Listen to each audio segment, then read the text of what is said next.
Can hear us. Oh, wow. Crazy. All right.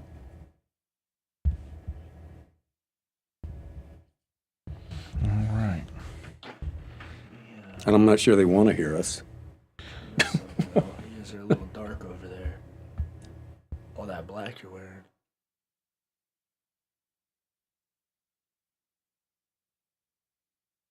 That's good. Figure out which one this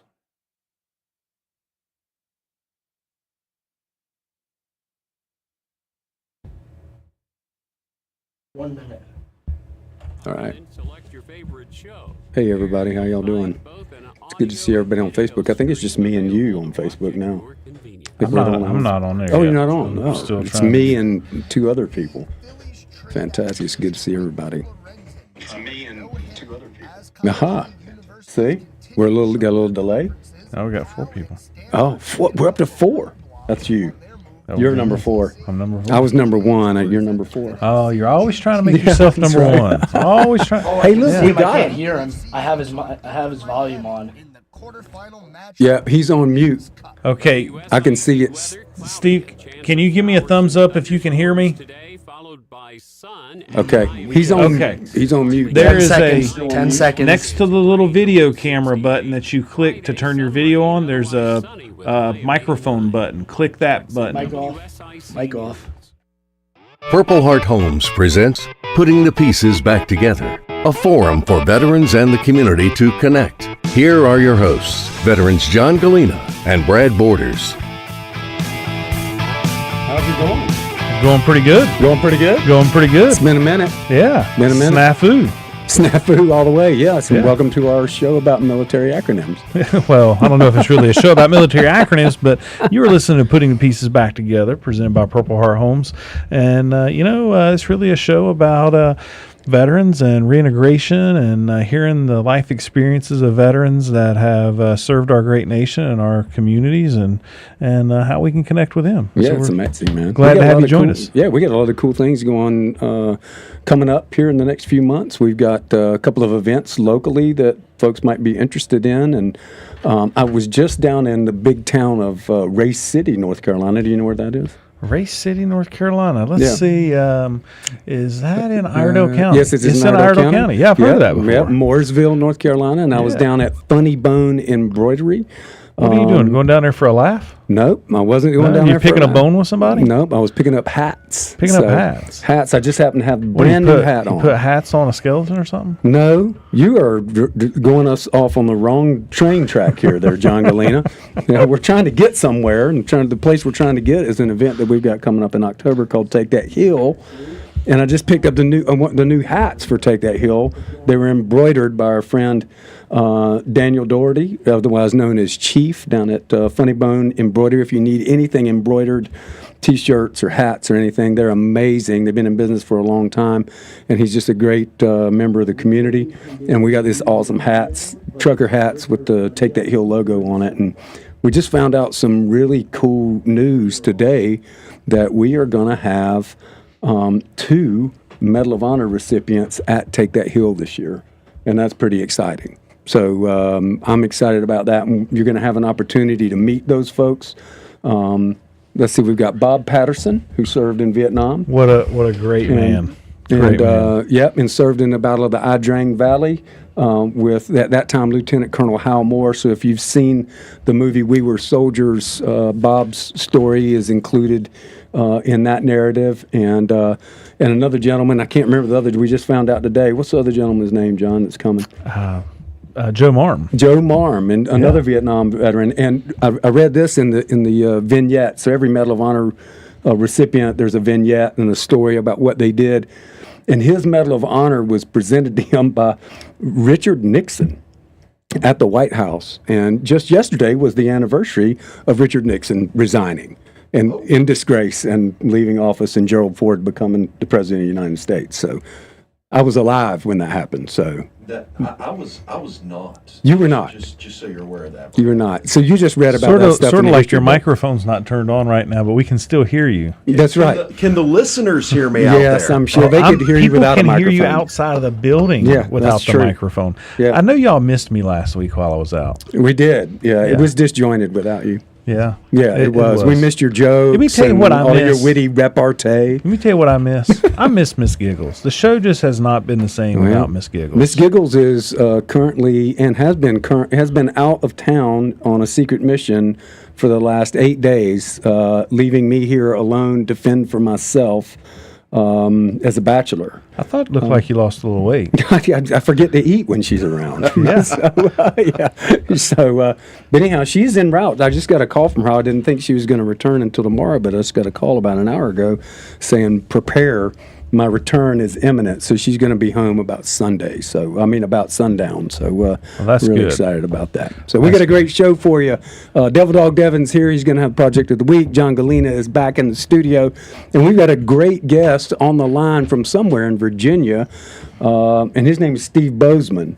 And so we're super excited. Devin arranged this guest, and he's fired up about him. I'm going to let him talk about our guest. Well, Steve here is he's a. Excuse me. You're kind of putting Devin on the spot because Devin is being tasked with fixing the technical difficulty that we're having right now. As soon as Devin went to go connect with Steve to get Steve tied into the studio call line, You want to introduce him then?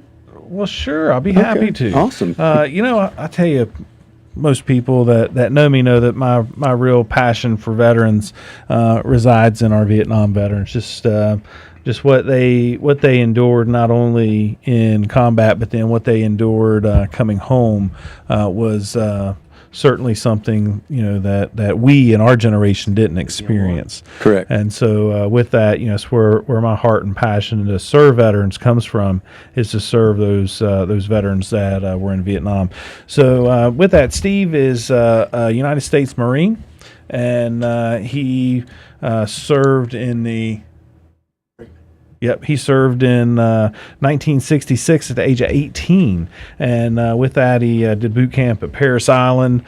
He eventually, after going through school of infantry, he eventually deployed into Vietnam, where he sustained injury twice and earned 2 Purple Hearts. That's too many. It is too absolutely. many. And he was a helicopter mechanic and a machine door gunner, and just an amazing man. We're really happy to have him on the show with us. He also has the Navy Commendation Medal with a V device for heroism. Yep. And so that's what the V stands for. That's what the V stands That's for. right. Yeah. Yeah, that's awesome. So that might kind of be like a one-letter acronym, wouldn't it? It stands for valor. It stands for valor. Yep, that's exactly All right. right. Well, Steve, welcome to the show. I understand now Joe's telling me that we got you on the line with us. Can you hear us? Yeah, I hear you. All right. Well, welcome to Putting the Pieces Back Together. Yeah. Welcome to the show, Steve. Yep. Yeah, glad to be here. Unfortunately, we just couldn't get Zoom working on the audio on my end of it. I can see you on the video, the screen, but I guess you could not see me. We have lost you. If you want to turn your video back on, that'd be fantastic. But we can hear you loud and clear. Just I got to say, I've never lost a Marine before. I've lost some Army buddies. Lost some Air Force people. Yeah. But typically, Marines don't get lost. You know what the problem is? The guy that set this up was me, and I take full responsibility Outstanding. for this. Good. I love when people are Well, accountable. Steve is still on audio. We can still hear Steve. He knows how to work the radio. Steve, tell us, where are you at in Virginia? I live in Lynchburg, Virginia, which is near between Roanoke and Richmond. Oh, that's fantastic. That's fantastic. And is that where you're originally from? No, I'm from Montgomery, Alabama. All right. All right.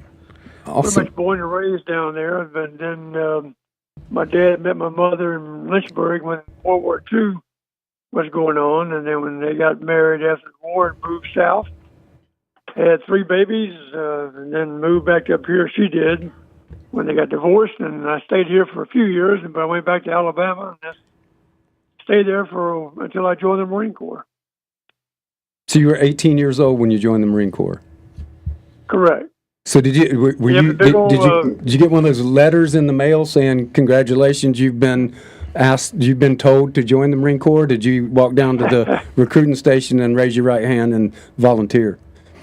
Well, a little short story here was went out for the induction. The Army's going to draft me, but the Marine Corps recruiter got the list of names, and right away he came knocking on my door and said, "Hey, we need some helicopter mechanics." Okay. And, all right. And you were like, "Yeah, I'll take that." And I said, "I can work on cars, but yeah, I can work on helicopters as well if you train me." So I signed up for 4 years, hit Paris Island January 3rd, 1966. All right. And then they rushed us through in about 10-week boot camp because of the war. So it was pretty intensified. And then I got my mechanic training and then went on to Vietnam about 9 months later. Well, Steve, that's a great place for us to take a quick break. Don't go nowhere, Steve. And if you're listening to Putting the Pieces Back Together, presented by Purple Heart Homes, don't go nowhere. We'll be right back, and we'll hear more about Steve's story.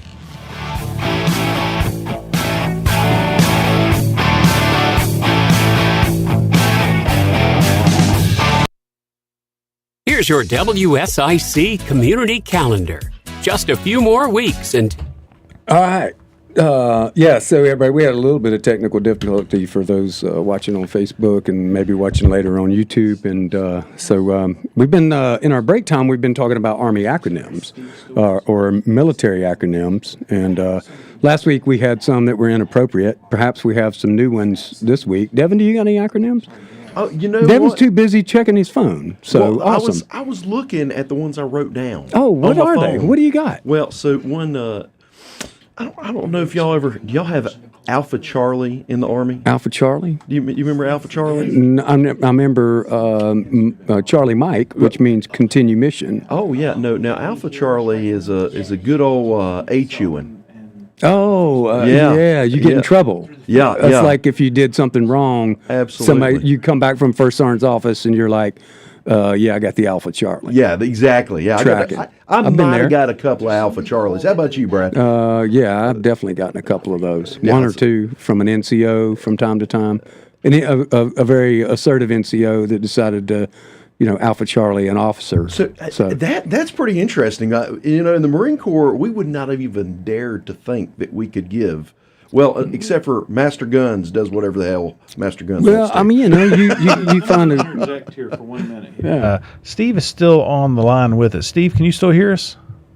Oh, yeah. All right. So, Steve, what kind of acronyms did y'all have in Vietnam, in the Marines? What kind of acronyms did y'all use? I bet they had some good ones. Oh, man. Let me think here. Well, we had the VC, Victor Charlie. Yeah. Oh, yeah. Then we had Mr. VC, which was the NVA, North Vietnamese. Oh, Mr. VC. Mr. VC. Yes. Oh, yeah. Nice. See, they were polite and courteous. Called Mr. Mr. VC. Mr. VC. Hey, more, but still. I was in the jungle and I ran into Mr. VC. Yeah. Well, he is a good Southern man. You always got to be polite, even if that's true. Even in combat, I'm going to be polite to you. Yeah, right. Yeah, you may. Yeah. Anything else you can remember, Steve? Any ones that y'all just made up? Let's see. When I went through grunt training in Camp Pendleton for about 2 or 3 weeks, even though I was air winger, we still had to go through different, infantry training. But I remember this. Let me check in a little bit. This one instructor, he said, "Y'all get over there. You're gonna see Joe Shit the Rag Man." Well, Joe's giving us the cut. We're going right back to the live station here. Stand by 1 second. Glad you got Pieces back together.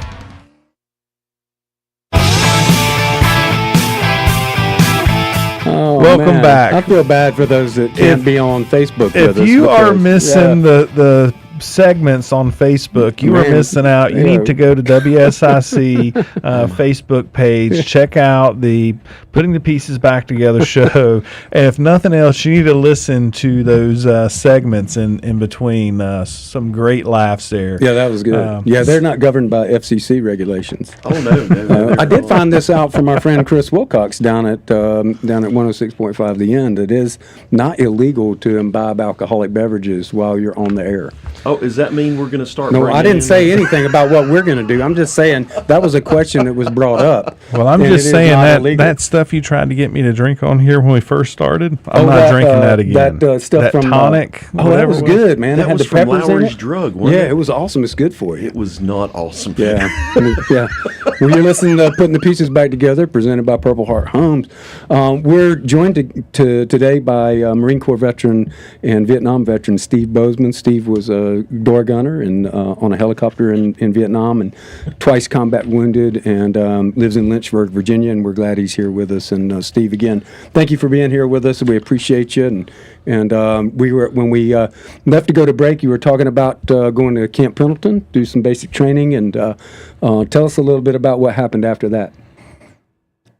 Okay, well, once we, I signed up for 4 years because basically I was going to be a Marine regardless. I didn't know if it was going to be infantry or whatever. I didn't even know that they had other occupations, but I was lucky to be a helicopter door gunner in a way because I realized once I got all these missions and combat missions, you've seen all the infantry coming in the helicopter, beat up, some dead, some wounded, and I'm thinking, my God, they're going through hell out there. So even though we had our own hell by getting shot at when we came into the landing zones, I felt very sympathetic to to those grunts. Mm. Yeah, it's a lot different wading out in the water than it is flying up above it. I mean, I know you're still taking fire either way, but it's a different perspective on that, isn't it? Yeah, sure is. Yeah. So give us a little bit of insights there about the job, and so you were a door gunner, but you went to school for the Marine Corps to be able to work on helicopters. Is that kind of dual enroll? I mean, how did that work for you? Well, once like I said, went through boot camp, ITR at Camp Lejeune, and then about 3-4 months of helicopter training in Memphis, Tennessee, which is a naval air station out there. And then right from there to Camp Pendleton for some infantry training, and right to Vietnam. And I got assigned to the old 34 helicopters, which is a reciprocating engine. And they were the workhorse in the early Vietnam and early 70s and mid 70s, and then they started coming in with the Hueys and the CH-46s, the twin engine. So it was a workhorse, and we did a lot of missions. You worked on the helicopter when you weren't flying, so it was pretty much 24/7, and no time off at all. I'd have to say, working on it and then having to get on it and fly probably made you make sure that everything was in good working order. Yeah, absolutely. yeah, I definitely Oh, wanted. yeah. Yeah. Well, I hope you had a good mechanic is all. Yeah. Yeah, it's a bad day when you're like, oh, I don't know what I'm doing. Wait, I'm the mechanic. Oh, yeah. Yeah. So reflecting on your time in service, is there anything that stands out, moments or experiences that had left a lasting or profound impact for you, things that you weren't maybe expecting when you joined? Well, the first year in Vietnam was basically from January 1967 through October, November, and rotated back home. And I did so because I had 2 Purple Hearts. I had almost got the third one that scared the hell out of me. And in the Marine Corps, if you get 3, they send you home anyway. And I was just dodging bullets, and I figured I better go ahead and get the hell out of here. And I had a wonderful duty station in Glenview, Illinois.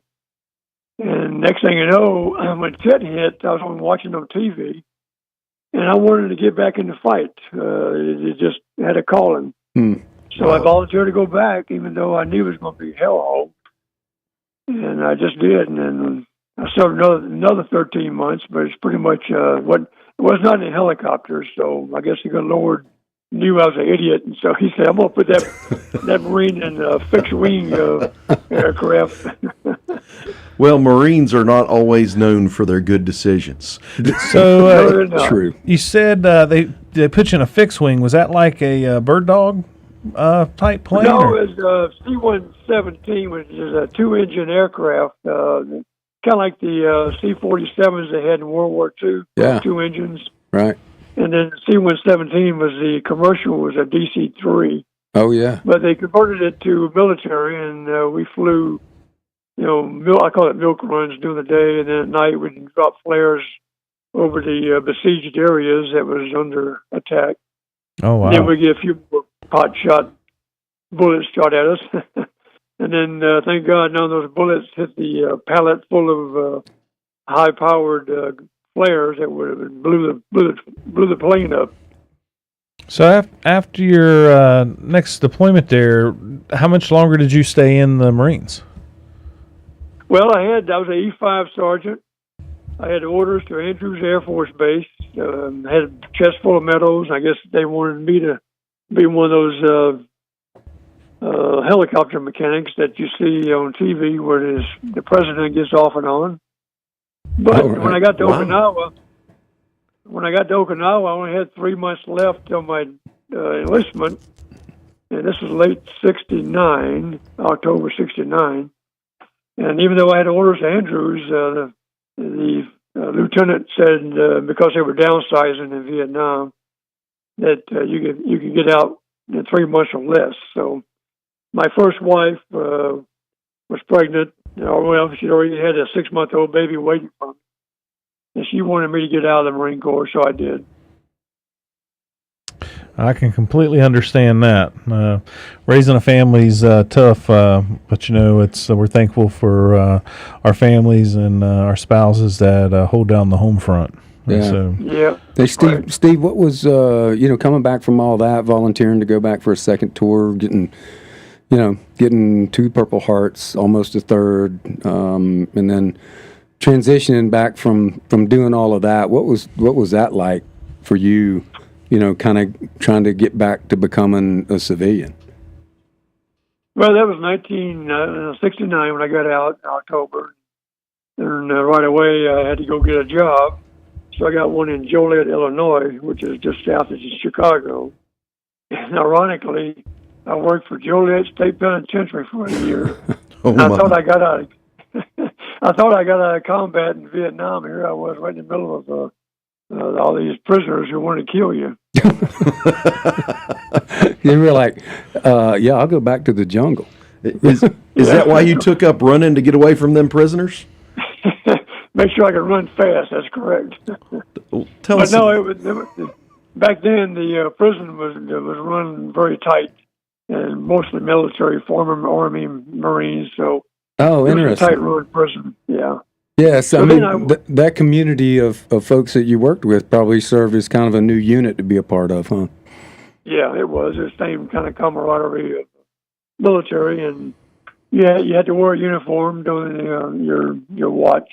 Right. So it was a good wake-up experience, seeing the bad side of society, and I would just learn a lot about psychology and bullshit and everything else that goes on. Of course. There's a lot of that, right? Yeah. So, and Devin was telling me, and there was some mention that you did become an endurance athlete and take up marathon running. Was that early on when you got out? Yeah. Yes, pretty much 1970. Living in Joliet area, and I just I knew I had something wrong with me and from serving in combat, but I didn't know what it was. And as you know, they call it back then the Vietnam Syndrome. Yeah. Which is same thing as PTSD now. So I was dealing with that and trying to figure out, just working. She was going to school for nursing, I had a young baby, so I had to get my act together. And so I went up to the football field and ran around the track. And I found out that running endorphins that goes into your brain made me feel good. Yeah. And I just felt better, and I figured that, hey, this is working for me. So I didn't feel like I wasn't angry or felt like I was depressed or anything. Yeah. So you kept doing that. Did you do some marathon races and things like that? Yeah. I did that. That was in 71, 72. Then I moved to Virginia in December of 75, and they have a 10-mile race down here, which is very popular. Mm-hmm. So I kind of ramped up my mileage and hooked in with some other running buddies. And after Frank Shorter won the gold medal, that's when the running boom took off. Yeah. Well, and back in the 70s, if you were like an athlete or into fitness, that was not a super popular thing. That you were kind of a freak of nature. It's like, why is that guy running all the time? And it does. This whole story kind of reminds me of the movie Forrest Gump. I mean, where he had, he was really good at running from the time he was little, and ended up running to. I'm not distance sure. Himself from I'm trauma. not sure if it's running from something or trying to run to something, There's trying to find it. But both. it is. Yeah. So we're going to cut to a break. We'll be right back, and we'll hear more from Steve Bozeman, Vietnam veteran, Purple Heart recipient, and our special guest for this week. Stay.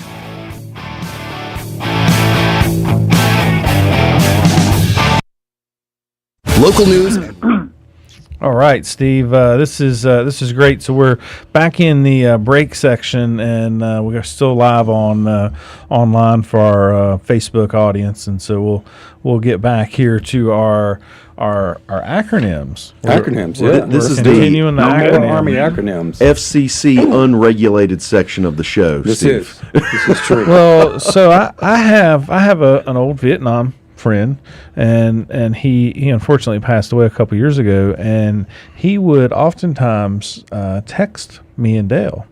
And when he would send a text message to us, the text message was always encrypted. It was encrypted with numbers. And so he would say, how are you guys doing today?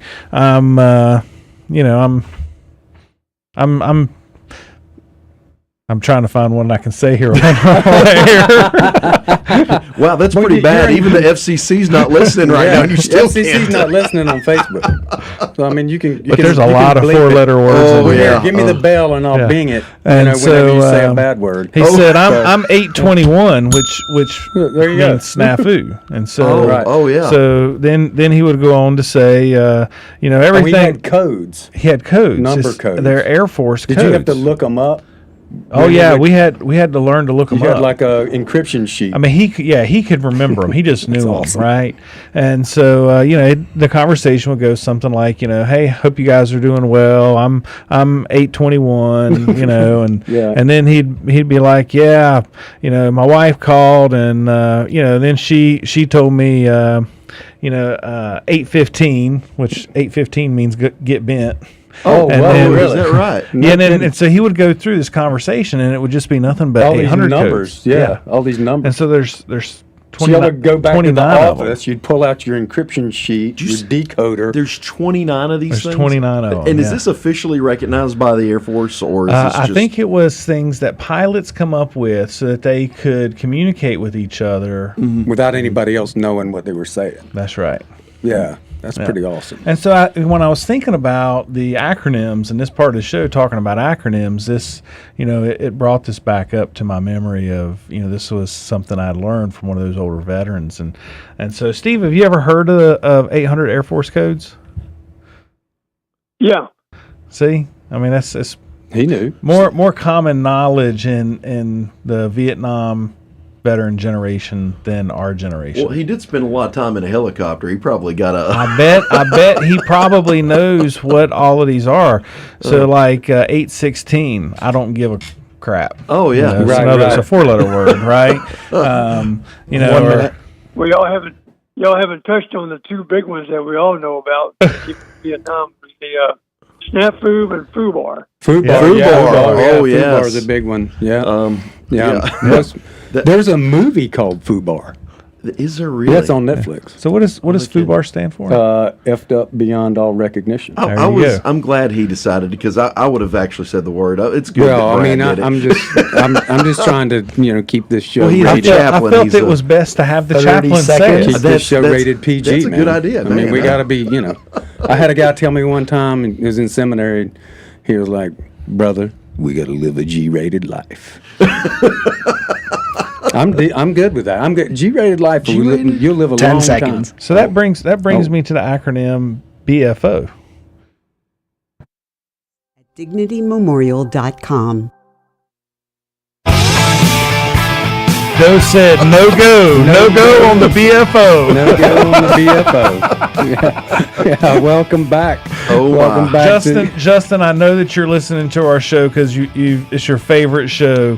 Just know that Joe is doing a good job. Joe is doing a keeping great us job. on track, and FCC from contacting you today. It's Hey, and if you know what that means, then why don't you put it down in the comments? Yeah, that's right. That's right. If you Get there on the Facebook. Yeah, absolutely. Well, welcome back to Putting the Pieces Back Together, presented by Purple Heart Homes. You want to find out more a little bit about us, you can go to phhusa.org and find out all that we're doing for veterans and hear a little more about the events that we've got going on and find out how you can get involved. And we'd really appreciate that. We're joined today by Steve Bozeman, a Marine Corps veteran, served in Vietnam, did 2 tours in Vietnam. He has 2 Purple Hearts, almost a third, which almost is good. I'm trying to right? figure out because he said in the earlier segment, he said that it scared the shit out of him when he almost got the 3rd Purple Heart. I'm just wondering, was he not scared on the first 2, or how did that work? I don't know. I mean, I guess sometimes things happen so fast you don't have time to be scared.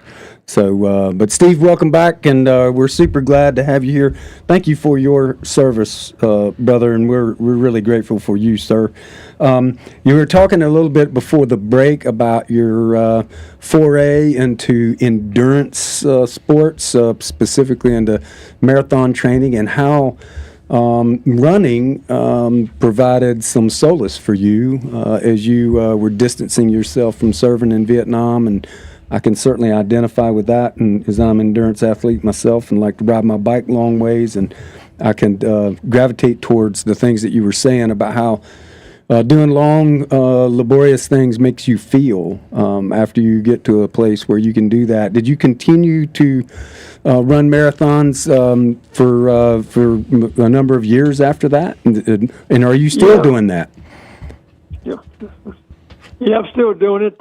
77 next month. That's awesome. For instance, next in October, I'll run my 45th Marine Corps Marathon. Oh, my gosh. This October, you're going to run your 45th Marine Corps Marathon. Correct. That is amazing. That's commitment right there. Man, what are you talking about? When I grow up, I'm going to be like Steve. No kidding. I will right? tell you this, and the reason I got back into cycling, I rode my bike when I was little, like everybody did, and then I rode some and did triathlons when I was in my 20s. But about 12 years ago, I was riding across the top of Clingman's Dome over in the western part of North Carolina, and I was coming down the backside down into North Carolina, and I saw a guy riding his bicycle up that mountain at a fairly impressive clip. And I know in my heart of hearts, he was 75 or 80 years old. And I was like, that's who I want to be. Wow, that's impressive. That's who I want to be. I want to be able to do that when I'm that age. So, Steve, you're giving me hope that I can continue on. Y'all down in that neck of woods. We did Grandfather Mountain twice. Holy cow. You ran Grandfather Mountain? Yeah, man, they've got a race up there. Yeah, they got a race down there. Oh, yeah. And we did that back in 87, 88. Yeah, they've got one called the Bear. So tell us, Steve, what is your most memorable experience in all these races you've done? Well, I've done the Alcatraz, swim across the Alcatraz prison to San Francisco. How far is that? swam across How far is that from Alcatraz to San Francisco? Mile and a half. Now, wait a minute. The movies say that Alcatraz was built where it was because nobody could swim out. Nobody could swim that. Well, they didn't meet Steve Bozeman. That's right. That's right. Yeah. That water's Well, actually, cold they have, out there. It's cold and they have a strong current. Yeah. So I'm sure some people could not make it, but now they got this daggone race called Escape from Alcatraz. And they got hundreds of people. I know our next team building event. Oh my gosh! Oh wow! Yeah. So they take us. God. They take us on a ferry boat. Take us on a ferry boat, and right near Alcatraz, they drop us in the water. And then you have to stand up right near the shoreline. And then they say go, and then you got to aim toward San Francisco. Yeah. Hope you make it. And then where you go. So anyway, Holy cow. Wow, that is amazing. Unbelievable. That is amazing. I got you. So you swim and run. Do you ride bikes too? Please say you ride bikes. oh yeah. Oh, Okay, we're now you're already best friends. All right, you ready? I got into, as you said, triathlons. I like that word. I got in triathlons in 1979 one here in Richmond. And then I did a big one in Huntsville, Alabama in 1985 called the Double Ironman triathlon, where you do the double distance, swim 4.8, bike 224, and run 52.4. Oh, Lord, have mercy. That sounds like my friend that does ultra marathons. That's an ultra. Oh my gosh! Yeah. I mean, so just run them numbers back through your brain. 4 miles in the water, right? Yeah, 4.8 miles swimming in the water. And a 220-mile bike ride? 224. And then a double marathon. You ain't even on the bike or swimming. You're trying to short those numbers. Wow. Oh, have mercy. I mean, look, I rode my bike 200 miles in one day to raise money for a tiny home a couple years ago. Yeah. And that was the longest day. I followed you in a car, and that was a long day. It was terrible, I feel bad. man. I get winded going across the street. I can't imagine. I mean, bro, the last time I swam 100 meters, I was about to die. I can't imagine swimming 4 miles. Holy 4.8 miles, 4.4 miles. Hmm. But Steve, you are my hero. You are my hero. What a wonderful man. Well, you won't hear the other story was I've completed 16 of them. Wait, now come on. 16 double. 16 double triathlons. 16 double Ironmans. Yeah. Yeah. Wow. Is that a record? Is that for the North American record? Yeah. I got a curious question. Do they have dark alleys in Virginia? I sure hope nobody meets you in a dark alley. Yeah, no kidding. My goodness, that man is hard as woodpecker lips. Oh my gosh. Man. Hey man, there's these dudes like David Goggins that get out here and talk about training, and they stay hard. I do, and David Goggins can run forever, but I guarantee, I'll bet you $100, David Goggins ain't never done a double Ironman. Now, Brad, let's just be realistic. This takes training and commitment. And so, Steve, what kind of training were you doing? What was your training regimen like getting ready for a double Ironman? Typically, I would never train like I should because I was working. He was a Marine. He just got up and went and did it. So I just used. He's right. I just used the old Marine Corps spirit toward the latter part of the races. You have to dig deep, and it's all mental. After a while, and your body wants to quit, but your mind doesn't, and you just keep pushing through. And typically, it takes you. My best time was 27 and a half hours, and my worst was about 35 hours. I know there are some Marines that are out there listening right now, and they're just beaming with pride, going, "Hoorah! Hoorah! Hoorah!" That is unbelievable. Stephen, did you ever get anybody to test your VO2 max? Did you ever have that test done? Never have. Because your VO2 max must be an unreal number. I mean, to be able to sustain that level of endurance for that long, and to be able to have the output. Because I'm just thinking about 27 hours. I mean. people strive to do one Ironman in less than 13 hours. I mean, one. Yeah. I mean, that's like my wife. Yeah. My wife and I was able to do the Ironman Championship in Hawaii in 2004 together. We started and finished together. Your wife did it with you. Oh yeah, she's an athlete too. It's legendary. It's legendary.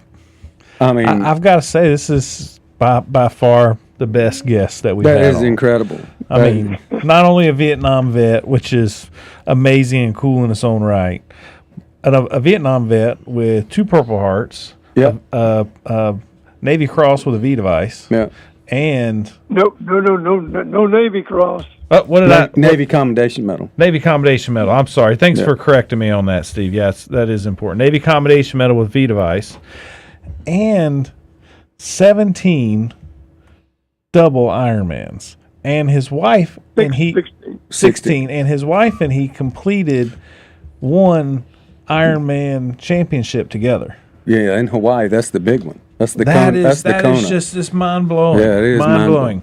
All right, so we're getting ready to come up on a break, and Steve, when we come back, I want to change gears just a little bit. I know Brad would talk about riding his bicycle. Yeah, man. For Let's the rest of the show. But let's extend the show. Yep, let's just talk about something a little different we do here. that, right, Jeff? There's a place, Monument Terrace, that holds some significant value, and we're gonna ask you to tell us about that when we come back from the break here in just a couple of minutes.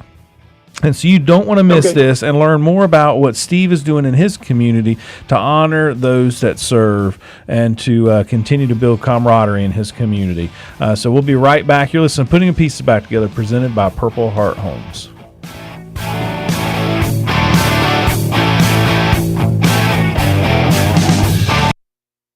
Here's your devil. All right, so I want to go back to these acronyms again. Brad, when we were prepping for the show, I said, I don't think 3 segments talking about acronyms is really good, but this has kind of been good, and we kind of got cut off here, and it looks like FCC just showed up at the door. Joe went running out. Yeah, there's cops are here there's too. cops Yeah. here. Let's SWAT team. Devin, Good lock SWAT the team door. here. Don't let them in right now. We're gonna finish this. We're gonna finish I this. got some zip ties in my pocket. They ain't getting in. Oh, have mercy. So you're going to say Whiskey Tango Foxtrot here in a That's second. right. That's right. That's another good acronym. it is. Yeah, over. Over. So WTF how about BCGs? Oh, I used to have some of those. I've still got a pair at home. Yeah, I'm going to wear them to the show one day. I was never given or issued BCGs. Well, I You're have too cool I'm for them, huh? For those that don't know what BCGs are, they're called birth control glasses or birth control goggles, whichever one. Yeah. And if anybody wants to know what they look like, you just look up a picture of Drew Carey. He made those things famous. He rocked them throughout his comedic career. When he was and he also wore them in the Marine Corps. That's correct. He That's was a where he Marine. got them from. That's Yeah. where he got them. Yeah. So if you don't know what that means is, the birth control goggles is because if you wear those, you will never get a date. Never. Ever. So and you'll be without child for your entire life. So anyhow. Yeah. One of my personal favorites is Bluff.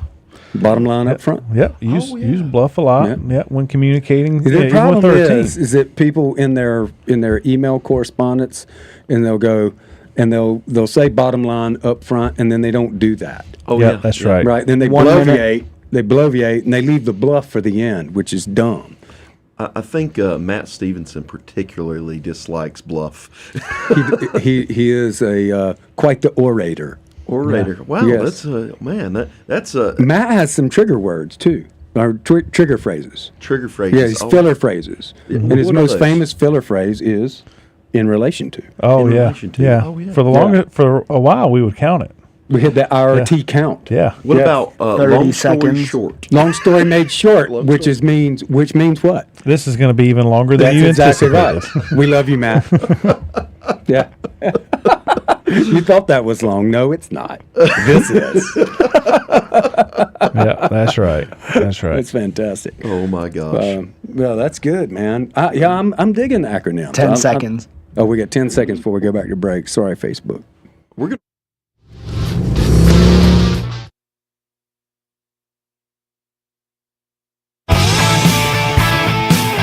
Yeah, welcome back to Putting the Pieces Back Together, presented by Purple Heart Homes. You can find out more about us at phhusa.org.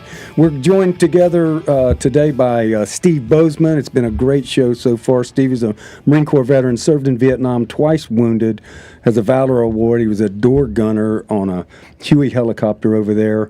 And to recover from that, he started running and doing marathons and triathlon, and we've learned all about this endurance athlete that emerged from Vietnam, and it's been a great, great show. But Steve also does something super meaningful in his community up in Virginia, and it's a place called Monument Terrace. And Steve, would you tell our listeners a little bit about Monument Terrace and how it came to be and what that's all about and what's your involvement?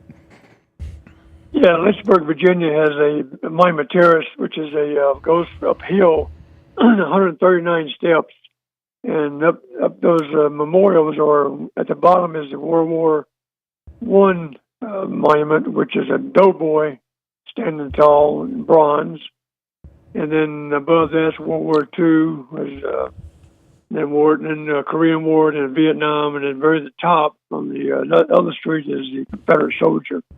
So all these citizens from Lynchburg, which is 276, were killed in these wars. They got their names engraved, and it's kind of sacred ground for veterans, and it's kind of like the icon of Lynchburg downtown. So I helped put two of those memorials on there. One is a POW MIA memorial in 2004 and 5, and then the other one is a Purple Heart memorial on top, which is 2008. So Monument Terrace is very dear to my heart. And is there a weekly celebration that goes on there? Well, tag in with that. You're right. When 9/11 happened, we all know where we were. And shortly after, we started sending troops and bombs to Afghanistan. Once we found out where the Taliban was. So right away we had I call them Vietnam vets, so we had peaceniks downtown Lynchburg holding signs up saying you can't make friends with your enemies, and you need to negotiate and this and that, but same old BS. And it's about 12 of them.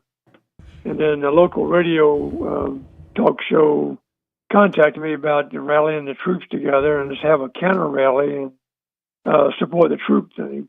So we did that on November 30th, 2001 on a Friday.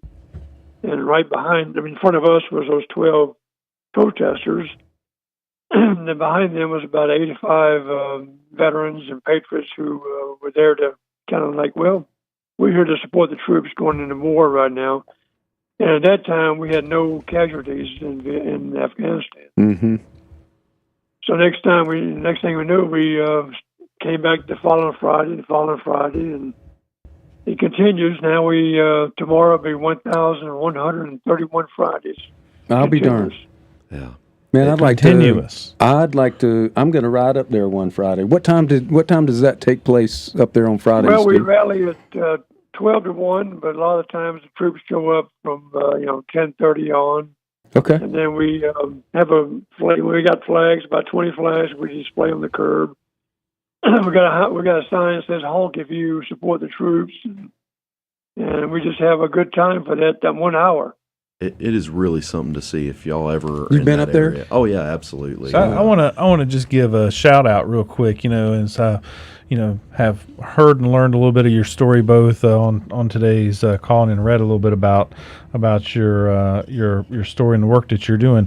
It's no wonder that you were named Marine of the Year in 1993 and then Vietnam Veteran of the Year in 2000 for the state of Virginia, and so congratulations for that. It's exemplary in what you're doing to honor those that have served and just continue your own service, and between running the marathons and the Ironmans and all that, I can see where that inner strength and commitment comes from to get veterans together to honor service. Yeah, man. And over 11. Think about that. 1,131 Fridays. That's 1,100 weeks in a row.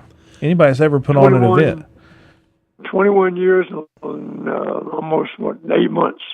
That's amazing. And there's still a ton of people going to this. I mean, it really is, like I said, a sight to see. And if anybody is within a few hours of that, I recommend go up there and then make a day of it. The D-Day Memorial is not far from there, true. So you could go up there, go to Monument Terrace, hang out with Steve Bozeman, see all those veterans out there, and then go up to D-Day and honor those folks. The D-Day Memorial. Appomattox is 1 hour away. Yeah, that's awesome. Steve, I got to ask you a question, brother, because you got all these amazing stories. Have you written a book? No, but I've been in I had a few chapters in books. No kidding. People brother, I'm telling you, man, your story is quite compelling. And let me, as one who likes to document things in my life, let me encourage you, if you haven't gotten some things written down, compile those things, because there's a lot of people that need to know about you. That's right. Now, I'm just curious, so we're talking about all these other type of monuments and sites to see. How far are you from Bedford? How far? 25 miles. Oh, yeah. So there's another. That's World War II. Yeah. Or the D-Day. It's the D-Day Memorial. Yep. Oh, it's in Bedford. It's in Bedford, yeah. And you know why it's in Bedford is because they lost the most. It was like 28 of their young men or something like that. Did. Steve, correct me if I'm wrong. It was a bunch of them. And they all of those guys, if you go down in downtown Bedford, they have the pictures of all of those young men that died at D-Day hanging from the street sign. Not only did the community lose the most, aren't there a number of them from one family where that one family lost the most from that one same town? Yeah, correct. Yep. Yeah, I mean, that's just amazing. A very rich history there in your area.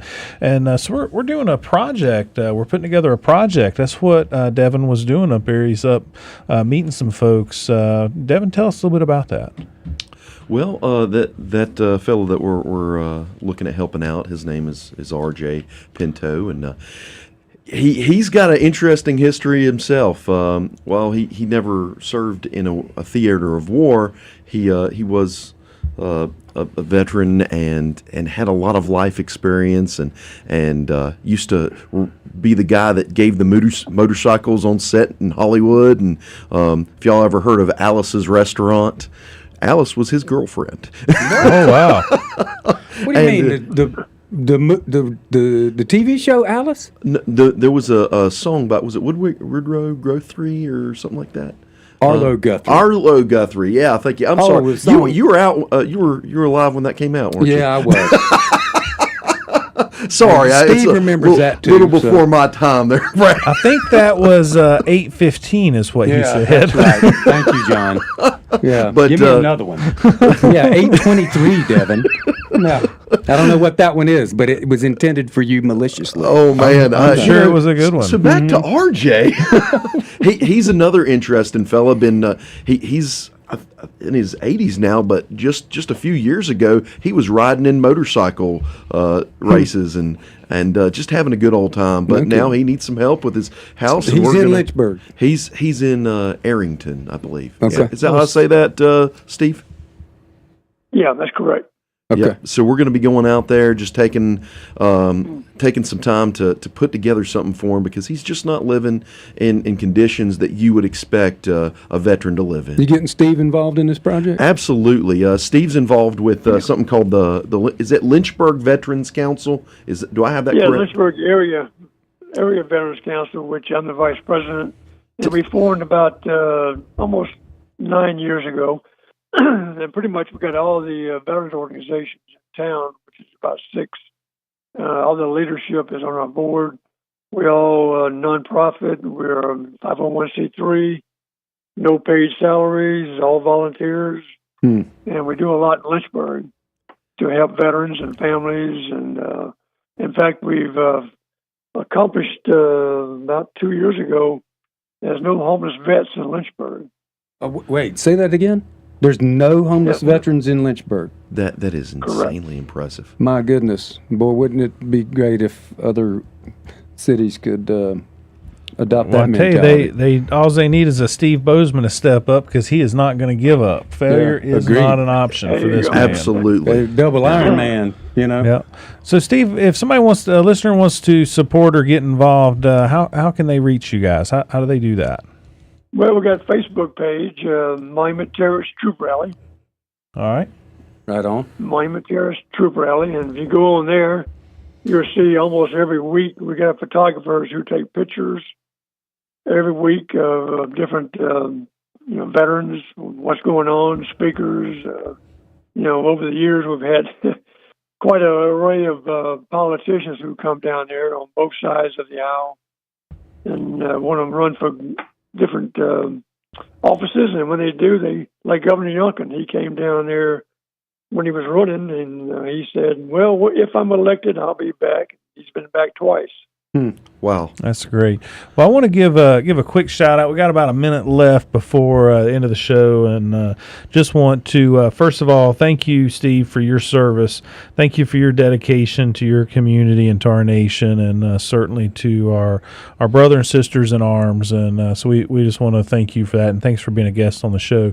I also want to give a shout out to Mike Lennon, yet another Marine who's in this mix. Mike is not only a board member for Purple Heart Homes, but he took Devin up to Monument Trace and did the initial introduction and working on the project up there. So thanks for all you Marines out there that stick together and that are out continuing to save the world and help our veterans.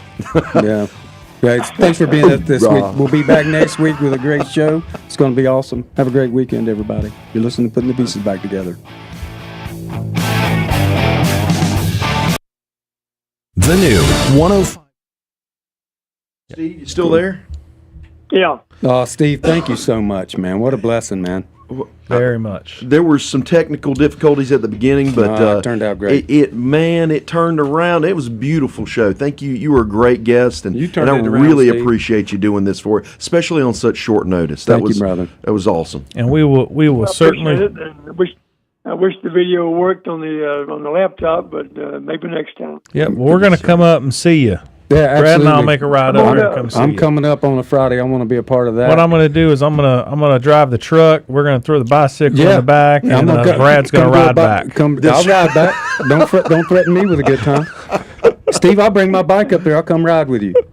Oh my Yeah, gosh! I'll do that. I'm still doing triathlons too, but short ones. I'd love In fact, you mentioned a fundraiser you did riding a bike 200 miles. Yeah.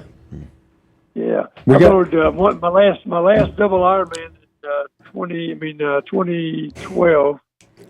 I was 66 years old, so just one of the veterans in the local community he had multiple amputations over in Afghanistan. So he had double legs chopped off, arm.